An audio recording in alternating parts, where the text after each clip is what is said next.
Chapter 40. Numerals. Chapter 40 covers the following: Latin numerals, both cardinal and ordinal numbers, various uses of the genitive and ablative cases, and at the end of the lesson we'll review the vocabulary, which you should memorize in this chapter. There are two important rules to remember in this chapter. Rule 1. The only cardinal numbers which decline in Latin are unus, duo, tres, and millia, meaning 1, 2, 3, and thousands. Rule 2. Latin expresses partition, for example, all of or some of, in two ways. One, with the genitive, which is used with millia, meaning thousands, superlatives, words designating partition, and certain pronouns and adjectives. Or 2, with ex or de plus the ablative, which is used with all numbers except millia and quidam, meaning certain. Funny, isn't it? The first thing most people learn when they start studying French is un, deux, trois, meaning 1, 2, 3. Or in German it's ein, zwei, drei. But unus, duo, tres is the last thing Wheelock introduces. And he's right. While numbers are basic words in most modern languages, and there's no doubt were used often and widely in Roman society, numerals are relatively rare in the Latin texts preserved from antiquity. And why is that? Among the ancient authors whose works have survived to our day, there is a general disinterest, if not a strong distrust, in the value of quantifying information. In many ways, it's the complete opposite of the way we rely and dwell, indeed count on, anything expressed numerically. A fixation bordering on arithmophilia, the intense love of numbers, that utter confidence many of us have in any fact that's been garbed in mathematical terms. The ancients saw things very differently, or at least those did who today serve as representatives of their time. Most Roman authors were aristocrats of some sort, and even those who weren't born into the upper classes were writing almost exclusively for a rich and leisured readership.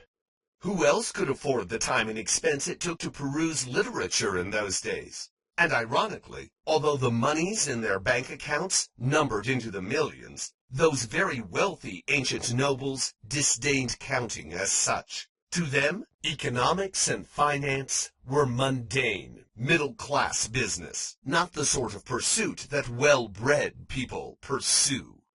Don't believe me? Go read Cicero, Virgil, Ovid, Seneca, one of the richest men ever in Rome, who certainly had plenty of coins he could have counted. And you'll cover vast passages in which there's not a single numeral to be found. Even Caesar, a general who had to think constantly about enemy numbers, casualties, supplies, and the like, includes remarkably few numerals. Which is not to say numbers are completely absent from his commentaries. Indeed, he includes far more than you'll find in any work by the more stylish and sophisticated historian Tacitus. But you will also find far fewer numbers as such than anyone would expect from a general. Certainly no one in the Pentagon today could get away with including so little math. There is, however, one exception, not from Latin literature, but Greek. Herodotus, the first and only major classical historian who clearly came from the middle class and all but definitely wrote for the same. His histories, by comparison, are full of accounts and figures, prices and numbers. For instance, his infamous calculation of the total number of Persians led by Xerxes into Greece during the Second Persian War: 5,283,220. An estimation which was, and sometimes still is, mocked as absurd. To many, a feeble reach for precision in a context where the data are too unreliable to support any such detailed conclusion. Uncertainty, it must be acknowledged, goes both ways, of course. It's equally impossible to affirm that Herodotus is wrong, a fact made all the more poignant when we remember that other absurdities in the histories, like the giant canal he says Xerxes built in Thessaly, once roundly denounced as a fiction, has been found by modern archaeologists. I digress. The point is, those in antiquity, with the power to exalt some works and censure others, saw numbers as less important than philosophy, for instance, or fate, character, religious belief, even love. Those were to them matters suitable for gentlemen to discuss. And that's why, at the end of this class, in the very last chapter of Wheelock's textbook, we will finally learn 1, 2, 3. Numerals such as those are called cardinal numbers. To read the authors whose works you are most likely to study in the wake of this course, you need to know only the numbers 1 through 10, 20, 100, 1000, and 2000 and up.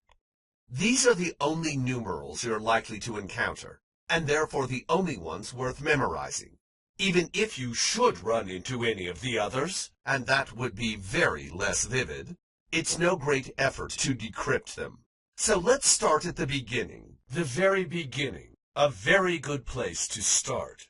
When you count, you begin with unus, 1, unus a which you already know. Wheelock introduced unus way back in chapter 9, where you learned it has two irregular forms, a genitive unius and a dative uni. And remember this? While there aren't singulars for 2, 3, and so on, there is a plural for one, uni, meaning ones, that is, individuals. Its successor is duo, the Latin for two, here fully declined in the plural only, of course. The O ending in the masculine and neuter nominative and neuter accusative is an artifact of a whole separate grammatical number. Yes, number, like singular or plural, a whole separate number that once existed in Proto-Indo-European. That's right, PIE had count 'em, three numbers, singular, dual, and plural, as in, I'm going, singular, the two of us are going, dual, and they, being three or more, are going, plural. A fully operative dual with distinct noun and verb endings is still visible in Sanskrit, the ancient Indo-European language of India. And though dying, the dual in ancient Greek was still alive enough to show up occasionally in the works of some authors like Plato. In Latin, bless the Romans, the dual is dead. Its fossil imprint found only in words with a strong two sense, like duo, and ambo, the Latin word for both. Ambo gives us the word ambidextrous, meaning able to use both hands with equal effectiveness. The other forms of duo show that well before the classical age, the Romans had been busy replacing the original dual endings with plural forms drawn from more common and familiar declensional systems, first, second mostly. That process of de-dualing had resulted in duai, duorum, duarum, duos, duas, forms which account for almost half of duo, which in this case is not unus. But for some reason, in the dative and ablative, duis did not appeal to the Romans, who preferred the more third declension-like endings obus and abus, producing duobus, masculine and neuter, and duabus, feminine. Let's play Grimm's Law again. An Indo-European base, dwa, would have become what in English? Think dent and teeth. Yes, two. TWO, which explains something you learned in kindergarten, if not before, but may never have made sense to you. The fact that 2, the number, is spelled with a W, even though we have chosen not to say one TOU. Dignity may have played a role in that decision. The W in two is an artifact of the was sound, inherited from Proto-Indo-European, and still fully audible in Latin duo. Why, after all these years, English still includes the W in the written form of to is unclear. Are we the slaves of tradition? Or just lazy? Or is it that changing the spelling to TU means a lot of work with little reward? Should we also start spelling one W-U-N? 1, 2, 3. In Latin, that's tres tria, the last of the low cardinals that decline. As a fully regular third declension adjective, it's I stem, of course. The base tri is cognate with English 3. Compare Latin pater versus English father.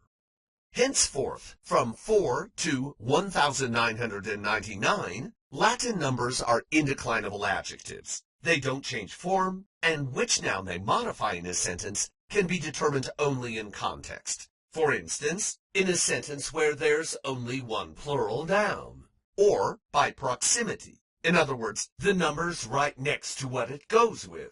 Back to counting. Latin 4 is quatuor.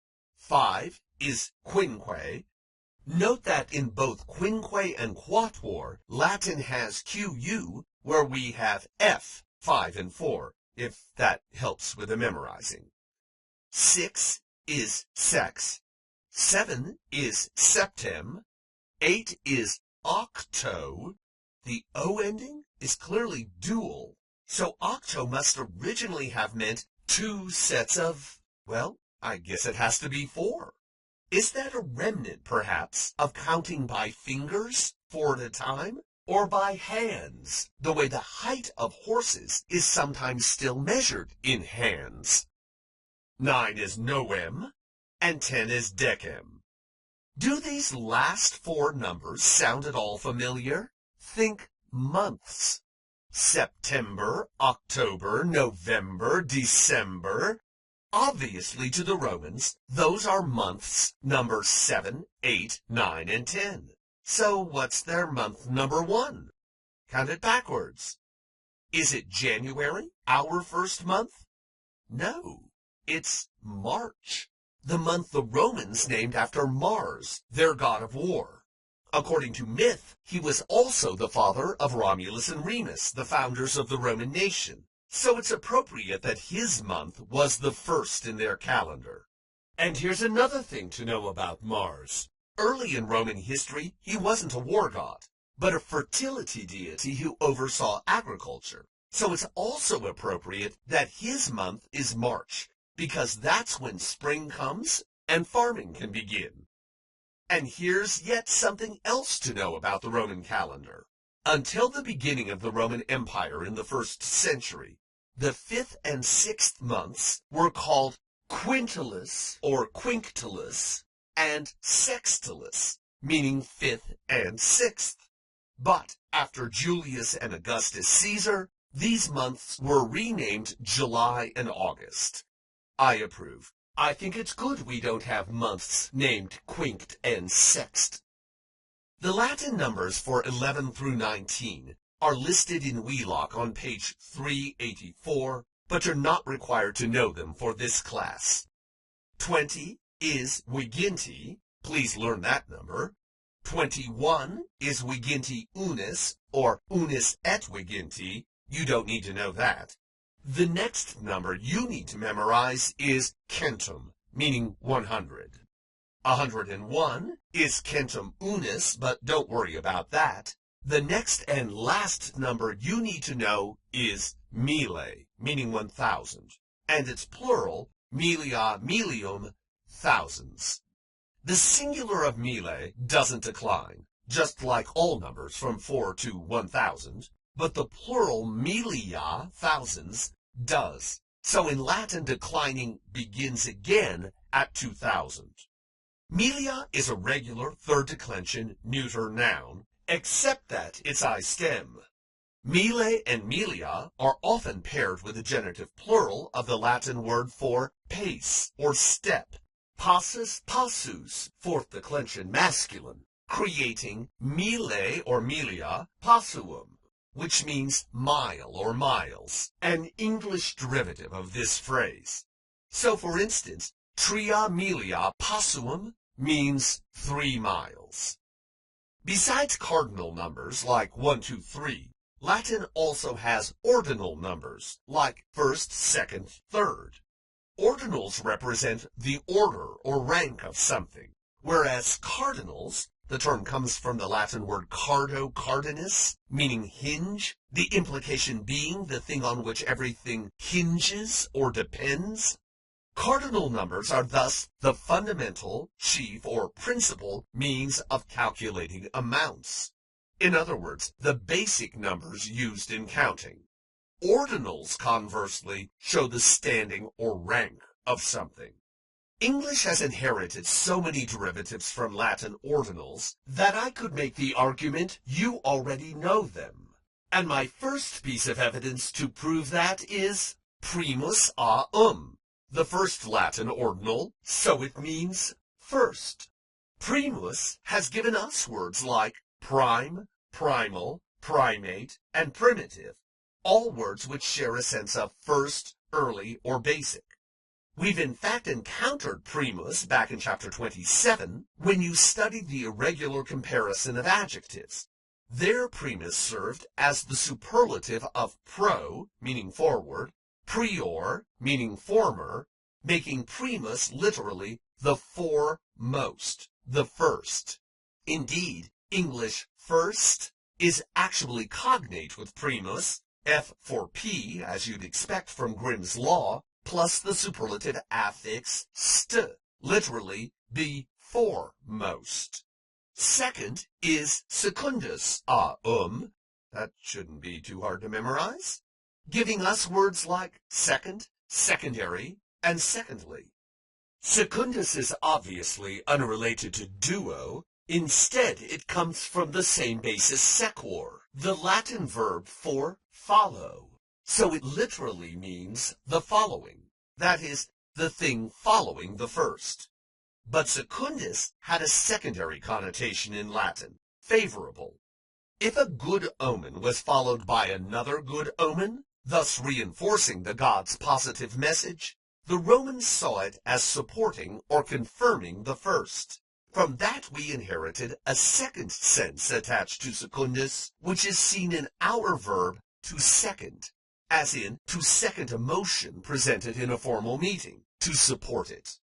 Third is tertius a from which we get tertiary, meaning of or belonging to the third rank. Not very helpful in remembering the Latin, huh? Oh well, just memorize it then. Moving on, we next find quartus a meaning fourth. Lots of good derivatives here. Quart, quarter, quartet, quartile. The Latin word for fifth, quintus a also produces its share of derivatives. Quintet, quintuplet, one of 5 twin babies. Quintessence. Quintessence means the perfect form of something, a reference to the ancient belief that there was a perfect fifth element beyond the basic 4, water, earth, air, and fire. Quintessence was the property of this magical substance from which celestial bodies were purportedly composed. Sixth is sextus a producing in English sextet, sextuplet, 6 babies, oy, that's gotta hurt, and sextant. A sextant is an old instrument used by sailors to determine the location of a ship by measuring the position of stars and other celestial bodies. It's named for its essential and most obvious part, the sixth of a circle, as can be seen at the bottom of this slide. Septimus a means 7th. Octavus a means 8th. From that we get octave and Octavian, a Roman-based name, originally the 8th child born into a family. 9th is nonus a and 10th is decimus a from which we derive our words decimal and decimate. Originally, decimate was a reference to the Roman military practice of killing 1/10 of the soldiers in an army unit if there was even the hint of mutiny or desertion. those soldiers to be slain were selected not because of any infraction they may have committed, but merely by lot. In other words, if you tried to rebel or run away from your duty, you could get your innocent friend killed. There were notably few mutinies in Rome. Eventually, the brutality of this custom led to the misuse of its term, which later came to mean widespread, that is, far more than 1/10, destruction. And since we're on the subject of brutality, you are responsible for knowing 1st through 10th in Latin. Wheelock lists those ordinals on page 384. Before leaving this subject, there are two important things worth noting about ordinals. First, they're all first-second declension and all perfectly regular. Second, see the T affix, which the majority of Latin ordinals sport? The cardinal quinque, 5, for instance, becomes the ordinal quintus, 5th. Sex, meaning 6, turns into sextus, 6th. Now look at the same pattern in English, where we add the, 4th, 5th, 6th, and so on. This pattern also follows Grimm's law, which says T will become TH, as in pater and father. To wrap up Latin grammar and end this course, we need to address two cases, the genitive and the ablative, in their various and manifold uses. Let's begin with the genitive, and one of its most widely seen applications, the partitive genitive, which is also called the genitive of the whole. This is the use of the genitive seen in phrases like, some of us, those of you. It shows the group to which a certain subgroup belongs. The partitive genitive is often used with numerals in Latin, but only those numbering 2,000 or more, as in 3,000 of us. It also follows superlatives, as in the best of them, and certain words that designate partition, like pars militum, part of the soldiers. Besides pars, these certain words include plus, more, satis, enough, minus, less, multum, much, nihil, nothing, tantum, so much, quantum, how much, and quid or aliquid, what or something. Note the idiomatic use of the genitive here with words like nihil, meaning nothing. That is, Latin says nihil boni, literally nothing of good, where English prefers nothing good. Likewise, Latin says multum pecuniae, much of money, where we would say much money, and aliquid temporis, something of time, as opposed to the more natural English sometime. This proclivity toward the partitive genitive was passed on to Latin's daughter languages, French for instance, which says un peu de lait, literally a little of milk, meaning a little milk. But the Romans also leaned the other direction sometimes. For instance, the Latin equivalents of some English words which call for partitive genitives demanded other sorts of constructions. For example, all numbers up to 2,000 in Latin, as well as the pronoun quidam, meaning certain, are followed by ex or de plus the ablative, to wit, sex de quibus, meaning 6 of, literally from, the citizens, or quidam ex eis, meaning certain of, literally from, them. Besides the partitive genitive, there are other uses of this case we need to mention before dubbing you fully Latin competent. Wheelock doesn't discuss these uses of the genitive in the main part of his textbook, but he does include them in the supplementary syntax on page 374.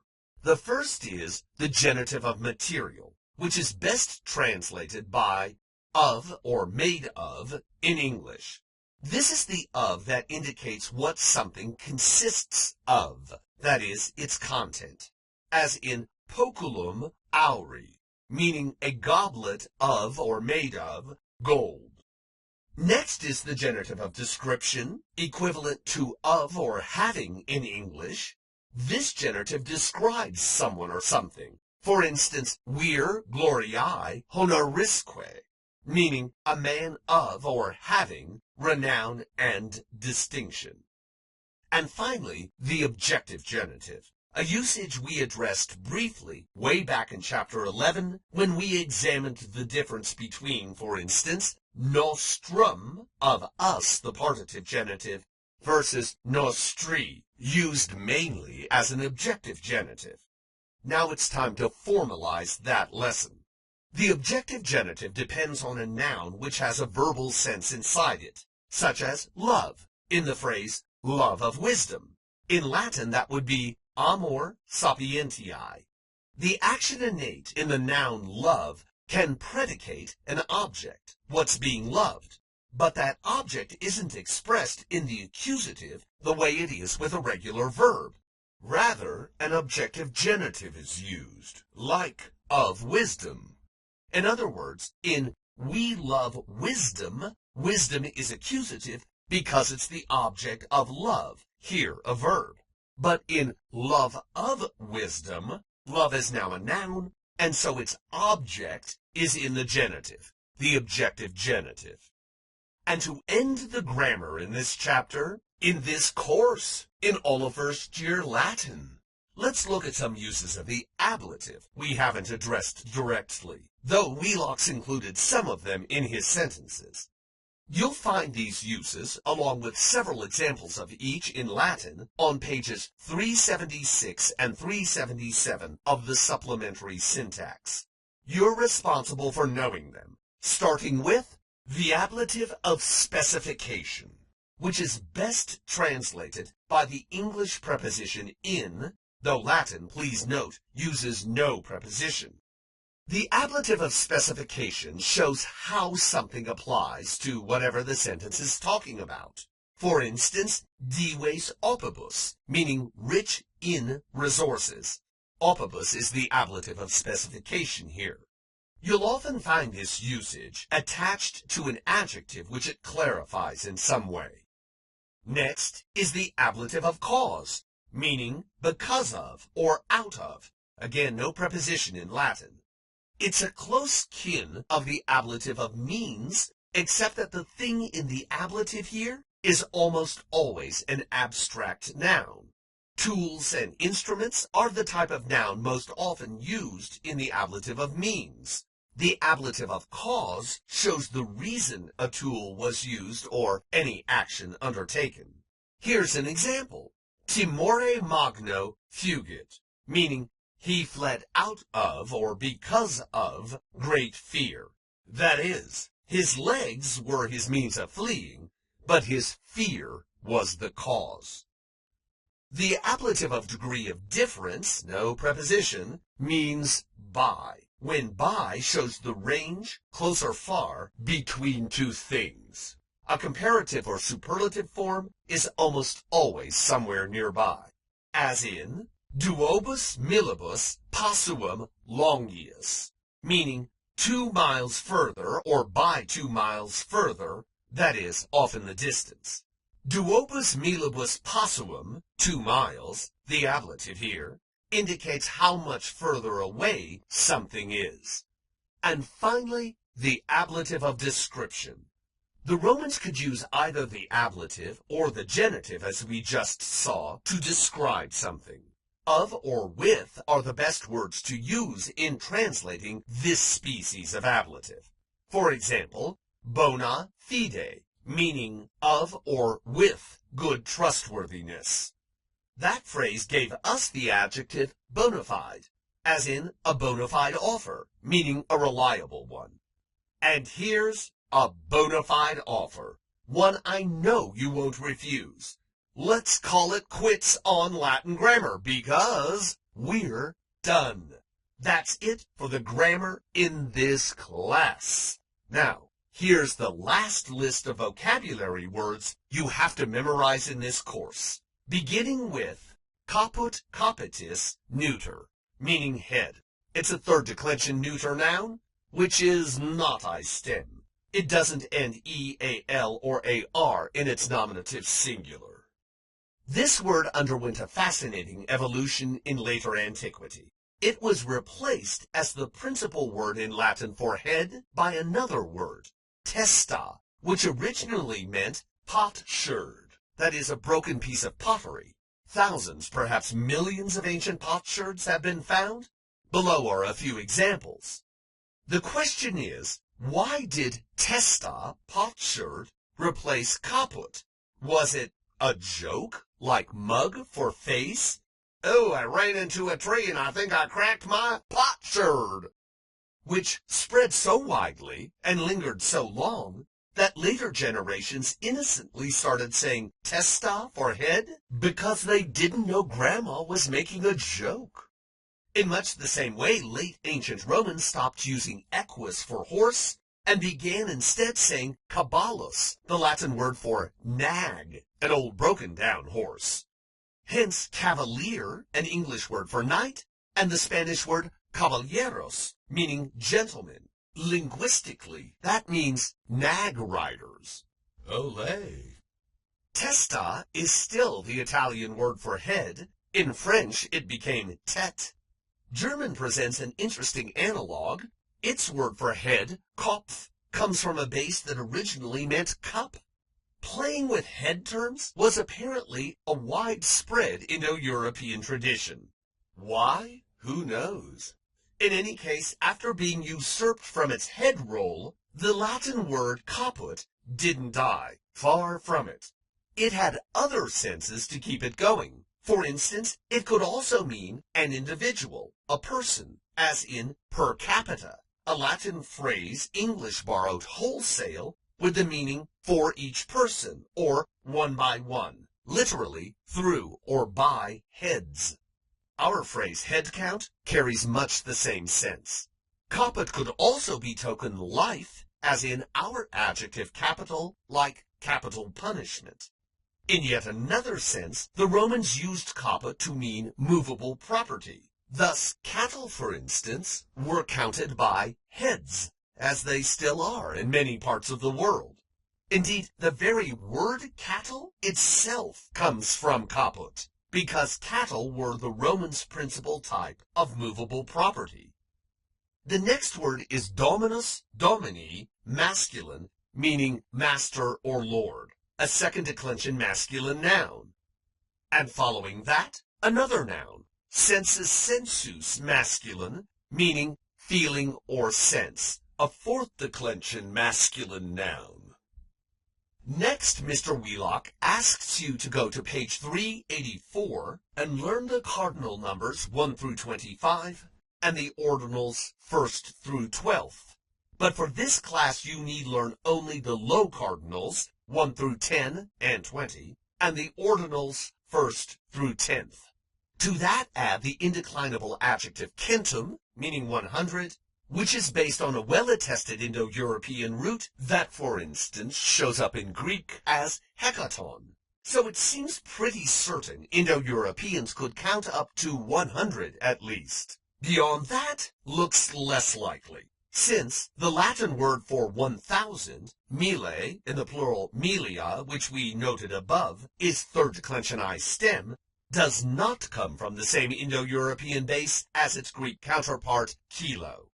The linguistic origin of both is unclear. What is clear is that these words are unrelated, as is the English word thousand, which comes from a base tum, meaning swell, the same base which underlies tumor. The absence of a common linguistic root for thousand suggests Indo-Europeans couldn't, and probably had no need to, count that high. If they were nomadic, as some scholars think, and thus were forced to carry their possessions everywhere they went, they almost certainly didn't own 1,000 of anything. Counting to 1,000 would have been pointless. The next word is justus a meaning just or right. It's a first-second declension adjective. We've seen the base underlying this word before.